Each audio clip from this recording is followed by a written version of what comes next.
Cik Zaim ni bermula daripada buka kecil-kecilan lah di Selayang.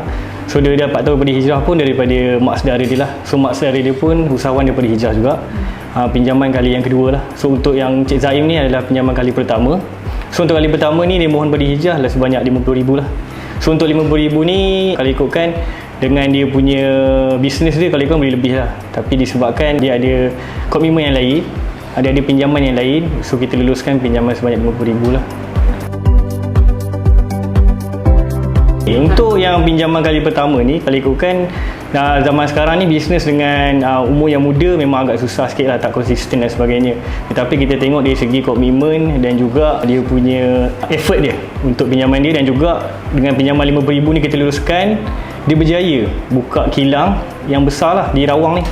So dengan kita punya kefahaman kita dan juga kita punya kelulusan tu, kita yakin dengan pinjaman sebanyak RM50,000 ni kita boleh bagilah. So kalau ikutkan dengan pinjaman RM50,000 ni pun dengan kilang yang dibuka sekarang ni pun tak cukup. Tapi disebabkan dia ada komitmen yang lain dan dia dapat pinjaman daripada Lenggak, kita bagilah pinjaman RM50,000 tu. Kalau ikutkan daripada situ, kita kira daripada segi komitmen lah. Komitmen dengan kos yang dia tanggung, dan juga sebelum ni pun kalau ikutkan dengan pinjaman luar dia dapat tu pun dia dah ada target dia lah untuk kembangkan dia punya bisnes lah. Dalam masa yang sama pun selepas pandemik, kebetulan saya tahu daripada pandemik dia punya perniagaan hampir merosot lah. So dengan modal dia dapat daripada pinjaman lain tu pun tak support sebenarnya dengan dia punya bisnes tu. So dengan situlah kita bantu dengan pinjaman dengan RM50,000 tu, kita bantu untuk dia survive lah.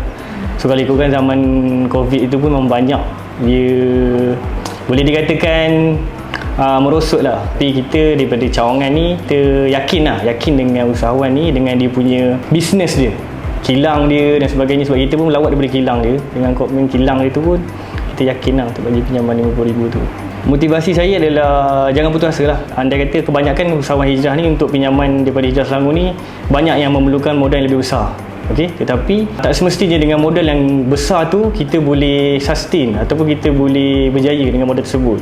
So bagi saya tak kisah pun daripada berapa banyak pun jumlah kita terima daripada hijrah ni, yang penting daripada usahawan tu sendiri dia semangat ataupun dia lebih committed lah untuk pinjaman, dan insyaAllah akan datang dengan pinjaman yang dia terima daripada hijrah ni, dia boleh berjaya seperti Cik Zaim lah, sebagai contoh lah.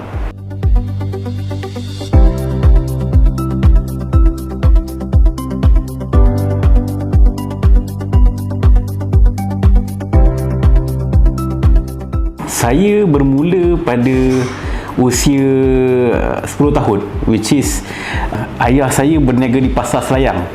Kita berniaga di Pasar Selayang. So 10 tahun tu beliau dah push saya, dah paksa saya ataupun mengajar saya lah untuk berniaga. Sedangkan time tu saya memang tidak boleh bau pada daging, saya alah pada daging dan saya akan muntah. Ini reality lah, memang real story.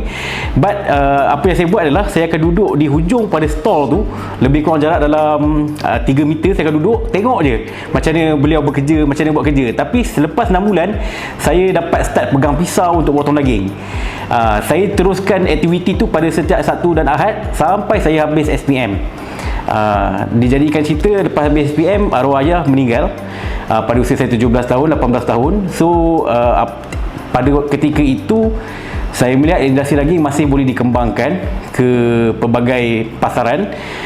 So kita akan mulakan kembangkan pasaran daging pada ketika itulah sambil belajar. Tapi pergerakan agak terhad disebabkan saya belajar juga. Jadi kita bergerak secara slowly lah, kita masuk ke kedai-kedai. Tapi pada akhir 2021 kita mula capai outlet kita, lebih kurang kita edarkan lebih kurang pada 200 outlet pengedaran untuk produk daging lah. Lepas SPM tu kita masuk dan mengurus. Time tu saya masih di dalam pengurus operasi, sebab time tu memang arwah ayah tak ada. So bangku dia tu masih kosong dan tiada yang manage lah. Tapi sedangkan adik-adik ayah masih ada lah. Tapi kita banyak pada ladang.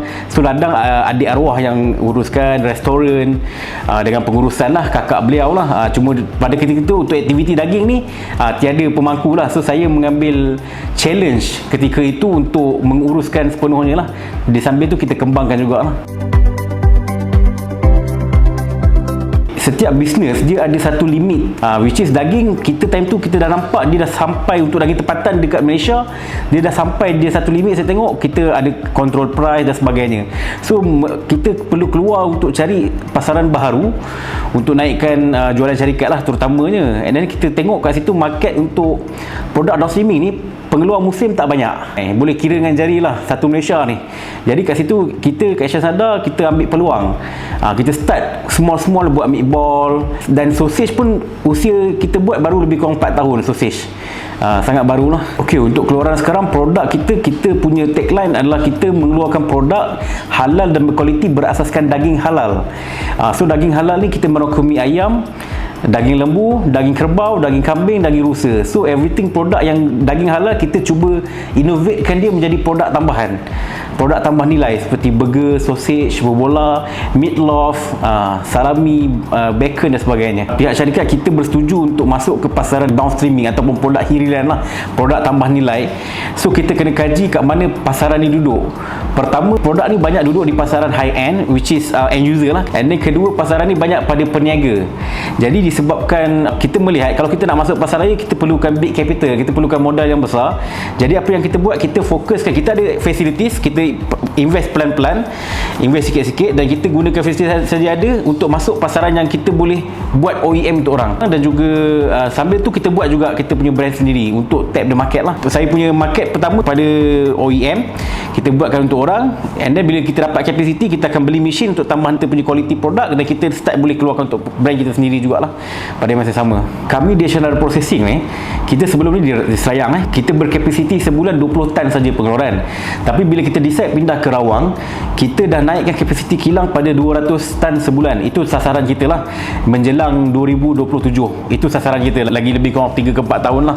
Jadi di dalam kilang kita ni, kita akan offer 80% kita punya pembuatan kepada pasaran peniaga. Kenapa peniaga? Sebab peniaga akan berterusan berniaga, dan 20% lagi kita akan fokus pada pengguna akhir. Pengguna akhir iaitu kita punya brand sendirilah, kita punya brand iaitu brand khas dan juga brand Asian Sada. Okey, untuk para peniaga yang mana yang terlibat dalam F&B yang menggunakan produk seperti burger, sausage, meatball, bobola, saya tengok diorang punya masalah, diorang menghadapi masalah short supply dengan supply tak konsisten. For example, diorang buat burger, diorang buat homemade burger, tapi diorang ambil daging dekat pasar raya. Sometimes brand ni tak ada barang, brand ni ada barang, tapi pada formulation diorang ni, diorang dah gunakan brand ni. So apa yang buat, datang kat kita offer the MOQ yang paling rendah, serendah RM2,000 diorang boleh formulatekan produk, kita boleh bantu dengan kita formulatekan barang. For example, tuan buat smash burger, kita akan formulatekan khas untuk smash burger untuk tuan. Itu kita punya sasaran sekarang lah. So kepada peniaga kecil memang boleh datang kepada kita lah, kita akan buka pintu seluasnya, insyaAllah. Pelanggan kita dah meliputi Semenanjung Malaysia lah. Pasaran paling kuat kita sekarang ni di belah Pantai Timur, di belah Lembah Kelang juga banyak. Okey, kilang kita di Rawang sekarang sedang beroperasi selama 1 tahun. Kita target pada 2024 kita akan mendapat kelulusan daripada KKM iaitu GMP, HACCP, dan juga daripada veterina iaitu VHM, Veterina Health Mark. Ini akan membolehkan produk kita keluar ke pasaran Sabah, Sarawak dan juga pada pasaran luar negara lah. Itu target kita sebenarnya. That's why kita punya misi kita untuk capai 200 tan. Separuh daripada tu kita sebenarnya target untuk ekspor, sebab kita punya Malaysia punya sijil halal JAKIM world recognized, kita diterima oleh dunia. That's why kekuatan Malaysia situ adalah halal kita. Expansion untuk 10 tahun akan datang Asian Sada, kita sebenarnya sejujurnya daripada kecil saya punya target adalah melistedkan company Malaysia. Maksudnya saya target company yang kita carry ni akan pergi ke listed lah. Itu sasaran saya lah. Tapi saya lebih kepada nak mewujudkan peluang pekerjaan, nak growkan orang. Dan kebanyakannya tim-tim yang saya ambil semua orang yang kita tak tengok sijil. Saya tengok how dia punya attitude untuk growkan dia, daripada seorang yang hanya operator, kita jadikan dia supervisor, jadi manager. Itu sasaran kita lah untuk dari segi pembangunan modal insan lah. Dari segi sekeliling pula, kita nak bagi as much as can produk halal kepada rakyat Malaysia dan luar negara lah, insyaAllah. And then akan datang 10 tahun kita nak produk kita ni sejujurnya standing dengan Ramli lah. Ramli dah 40 tahun dalam produk dan kita still baru less than 10 years. So kita masih banyak perjalanan lagi nak gerak lah. So kita punya target next year is like Ramli lah, kalau boleh tengok macam tu. Sejujurnya family business ramai yang gembar-gembur kat luar memang mencabar. Sejujurnya saya dalam sendiri pun memang agak mencabar. Pertama, kita kena put dalam minda kita, ramai yang berniaga secara family, saya tahu kat luar sana. Benda pertama yang kita kena tahu adalah kita kena letakkan satu halangan antara perniagaan dan juga bisnes. Sebelum arwah ayah saya meninggal, satu benda yang dipesan kat saya, dekat depan kedai kita kat Selayang tu, ada satu orang berniaga soya. This real story memang betul. Dia pesan kat saya 1 or 2 months before dia meninggal lah, Zaim, walaupun tak ada duit, time tu bisnes sangat masalah, memang kita tak ada duit, memang bermasalah lah, kita nak bayar gaji pun ada masalah time tu. Walaupun you tak ada duit, you ambil RM1 daripada PC, but tulis nama you, Zaim minum air $1, RM1, ambil pergi beli air, jangan ambil sendiri duit perniagaan. So kat situ yang kita boleh belajar dalam accountancy adalah entiti berasingan. Itu pertama. And then kedua, kita kena bahagikan kerja antara kita adik-beradik lah, supaya kita tahu kita punya line tu kat mana, supaya kita tak ada cross. Dan tapi kita kena selalu ada cross check lah, kena check and balance lah, supaya benda tu akan bergerak elok lah. Ketiganya, kita perlu ada satu yang kita decide, macam hala tuju. Hala tuju tu sangat penting. Itu salah satu lah, 3 benda yang kita tetapkan dalam family business lah. Yang saya nampak benda yang lebih menguatkan kita adalah kita punya keinginan lah. Kalau keinginan kita besar, benda tu boleh kita overcome lah, kita boleh atasi lah. And then jadi usahawan, jadi siapa-siapa pun, masalah tetap akan ada, masalah tak akan berhenti datang. Bagi saya, kita kena sabar, kena hadap, tak boleh lari lah. Itu yang saya nampak lah. And then buat apa-apa pun, kita memang kena ada macam ni, benda tu akan kerap. Kalau buat produk, kita kena repeat hari-hari. Kadang-kadang kita nak jadikan satu produk ni pun lebih kurang 30 R&D yang kita akan lalui, sebab kita nak dapatkan stature. And then one more thing yang saya boleh share adalah jangan comfort, jangan selesa. Sebab saya pernah juga berlaku, lepas kita nampak sale kita dah increase, kita dah quite stable, saya comfort, saya macam relax, dan saya tak fikir pasal bisnes. Saya fikir operation jalan, cuma kita tak fikir ke hadapan, kita tak fikir, so one day memang kita akan drop.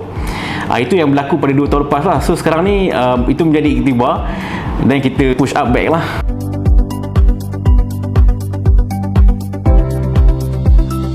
Pertama, disebabkan hijrah ni adalah di bawah agensi Kerajaan Negeri Selangor. Yang saya melihatkan, hijrah ni bantu saya waktu yang very critical, which is kami baru pindah kilang, dengan cash flow kita tak ada reserve apa-apa, kami ada tunggakan sedikit dekat mesin. Jadi hijrah bantu kita, walaupun ikutkan company time tu memang mungkin dah overqualified ataupun tak boleh pun untuk bantu, tapi disebabkan the real case, kita datang tunjuk memang betul, jadi pegawai bantu kami. Kami dah alhamdulillah lah, sekarang dah lebih setahun lebih kita serve pada hijrah, dah selesai lah. Memang kalau hijrah ni memang sangat membantu pada kami kritikal ketika itu.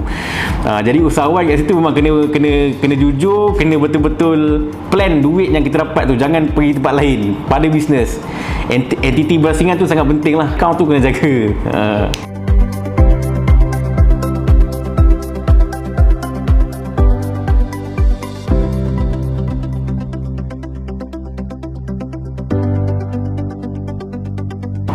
Dalam pengurusan kewangan ni, kita kena put priorities lah, mana yang keutamaan kita perlu bayar, mana yang kita boleh drag sikit, mana yang kita boleh bayar lambat. Itu pertama lah. And then mana yang kita perlu beli, mana yang kita tak perlu beli. Itu sangat penting, supaya duit syarikat dalam keadaan yang selamat, dan kita sebagai owner tak boleh overexpand, tak boleh terlebih belanja. Sebab itu antara titik-titik kejatuhan akan menjerumus. Sebab kalau cash flow kita tight, kita tak boleh nak bayar supplier kita, kat situ kita punya titik bila kita dah tak ada barang nak berniaga. Situ sangat penting lah. Bila kita dalam keadaan yang sangat bawah, kat sini kita hanya beli pada benda yang penting je untuk berniaga.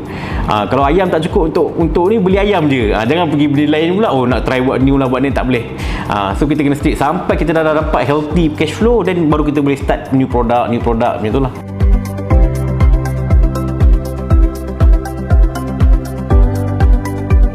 Sekarang ni dah pertengahan 2023 nak masuk 2024, kita memang dalam situasi yang kritikal. Banyak kawan-kawan saya juga yang dah mula close down ataupun resizing balik bisnes. So mana tu yang boleh bertahanlah, cuba sedaya upaya untuk tukar strategi yang boleh bertahan, sebab kita antara penyumbang kepada pendapatan negara juga, and then kita juga penyumbang pada masyarakat sekeliling yang perlukan pekerjaan. So kita kena be strong lah untuk hadapi isu-isu yang akan datang. Yang penting kewangan kita kena kontrol, and then semangat kawan-kawan kena teruskan lah, walaupun kita ada up and downs. Jadi kalau ada satu masalah, hadap, jangan lari lah. Itu yang paling penting.